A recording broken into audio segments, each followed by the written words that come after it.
Hi, this is Aaliyah. I am the designer behind Kryptonites, and this is a companion video for the Egilda Wrap pattern. I wanted to give you guys a video just to give you a slightly deeper dive into what the Egilda Wrap looks like, because I assume that you're either thinking of knitting it or you've bought the pattern and plan to knit it, and so I thought I'd give you a little more details. So the Egilda shawl is essentially a very, very large lace shawl that it can function as a blanket. Let's be honest. Sometimes you just want a blanket and you want to wear it outside in a socially acceptable way. And that's essentially what this shawl is designed to be. It is adjustable. You can make it either shorter or wider or whatever shape you want by removing or adding parquet stitch repeats into the pattern. And so it's very, very easy to modify. But I want to show you the sample in a little more detail so that you can see kind of how I envisioned it. So the shawl itself is 84 inches long by 30 inches wide. So it really is essentially like a blanket. You can knit it and wear it as one giant long blanket shawl, or you can change the dimensions if you want. The reason why I created it this way is because my mother, who I named the pattern for, is a huge, huge fan of very large shawls. She loves lace knitting, she loves geometry, and she's always cold. And so I thought about a shawl that she would like to wear, and that's why I designed the shawl this way. So the shawl itself uses 3 stitches. It uses an twisted eyelet rib at the edge, and then it moves to a little bit of Roman column just to give it some division and some more laciness, and then it moves into the parquet lace stitch, which is the most of what the shawl is. And the parquet lace stitch is very open. It's got a lot of yarn overs, creates some nice geometry, and then I have some steed stitch in there to give it some texture as well. And the sample was knit from 5 skeins of fingering weight yarn.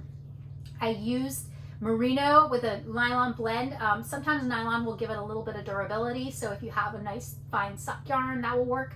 The yarns that I used were Emma's Crazy Beautiful Yarn and Practically Perfect Sock, which was in the colorway Inlay.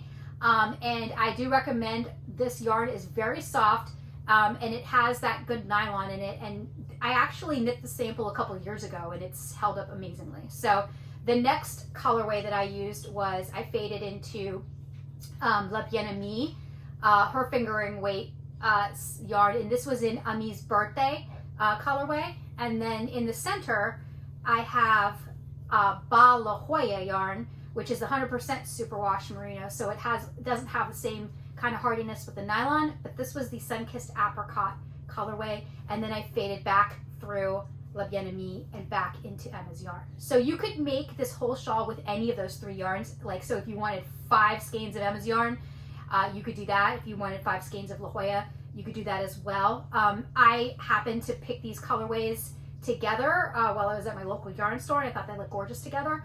And I do recommend that if you're going to knit this and you really want to have like a blend, then going with the speckles really does give you a nice blend.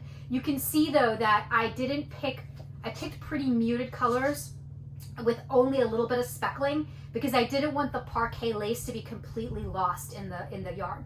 So if you pick a really heavily variegated yarn, you probably will end up with losing some of the lace pattern, which may disappoint you because you put a lot of energy into knitting this nice geometric pattern and the seed stitch, and then if it completely disappears in the yarn you've picked, it can be frustrating. So you can see that these are speckled, but they're really quite tonal. So like Emma's Inlay, for example, is a nice tonal purpley gray color with just some speckles of teal in there just for some pop. And the same can be said for Ami's Birthday. I mean, it's very much a gray, pinky yarn with very, light brushes of purple and blue in there. And the same again with the La Jolla yarn. It's an apricot tonal with tiny speckles of like navy and yellow in. So again, when you're picking yarns for this project, if you're to have the success, you can either go with straight colors, although you'll be able to see the striping more easily between the fades, or you can go with like these tonals with really nice like speckles in there that kind of just give it some pop and some interest without overpowering the lace.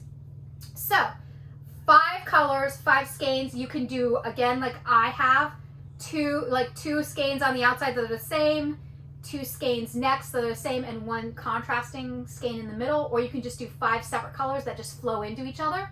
And then, you know, for the shawl itself, if you want to wear it, you know, you can wear it like a normal shawl. I mean, it's huge. So if you're going to take it to dinner, you probably maybe want to wear a bib or something, but you can just drape it around you.